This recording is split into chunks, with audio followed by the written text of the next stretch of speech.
Hi,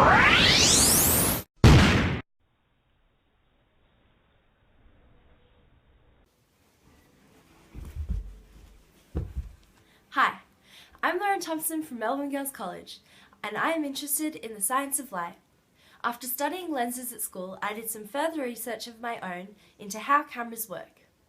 This presentation shows an experiment I performed to turn our guest bedroom into a giant camera obscura. Basically, my camera obscura will be a darkened room with an aperture for projecting images of external objects onto the back wall of the room.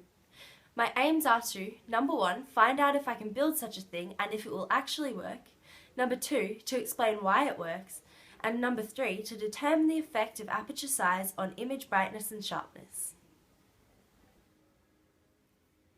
The materials I'm going to use are the guest room, the black builder's plastic to block out the light coming in through the windows, some rigid plastic to use for my aperture, some tape to attach everything to the window, and scissors and a craft knife.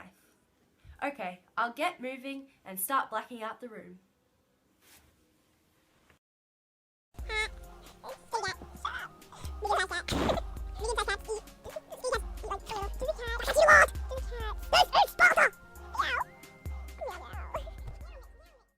Okay, so I've completely darkened this giant camera room. When I turn the lights out, it is completely dark.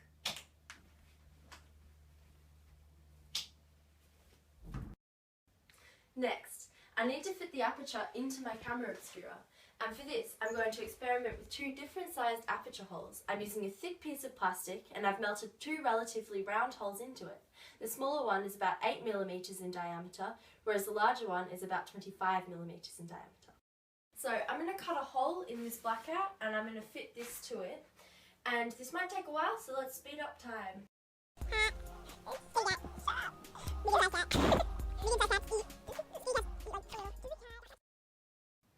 I want to see how aperture size affects the focus and brightness of the projection onto the wall.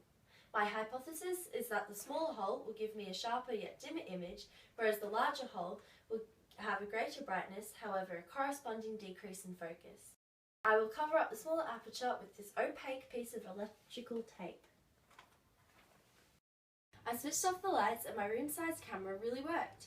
I was able to see inverted and laterally transposed image of the view outside the window projected onto the walls of the camera room.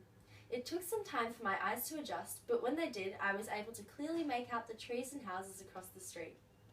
I wasn't able to capture the images on video, the light levels were just too low. So instead, I set up a camera and used a really long exposure setting. I found that using about 25 seconds gave a very clear view of what was being projected. Here is a photo of a projection with the larger aperture, and here is a photo of a projection with the smaller aperture.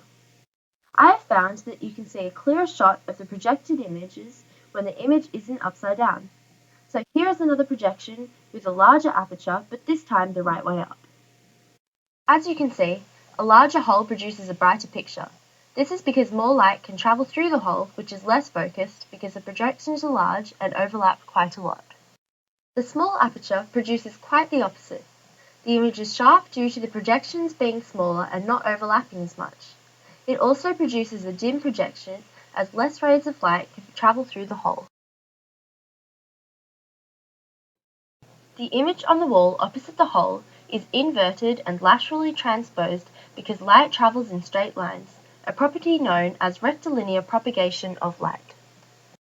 A good example of this is a large object. Let's say a tall tree is projected through the hole.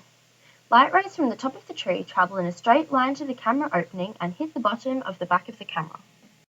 Light from the bottom of the tree also travels in a perfectly straight line towards the camera opening and so hits the top of the camera wall. That explains why the image is upside down. It's upside down because light travels in a straight line, and so light from the top of the tree hits the bottom of the camera, and light from the bottom of the tree hits the top. So in conclusion, first, I proved that you can really make a room-sized camera obscura. The images projected onto the wall of the guest room were really clear. Second, I explained the principle of rectilinear propagation of light and why images projected were inverted.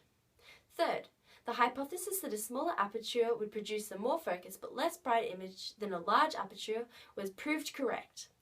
Thanks for watching, and I hope that you've learnt as much as I did from this experiment.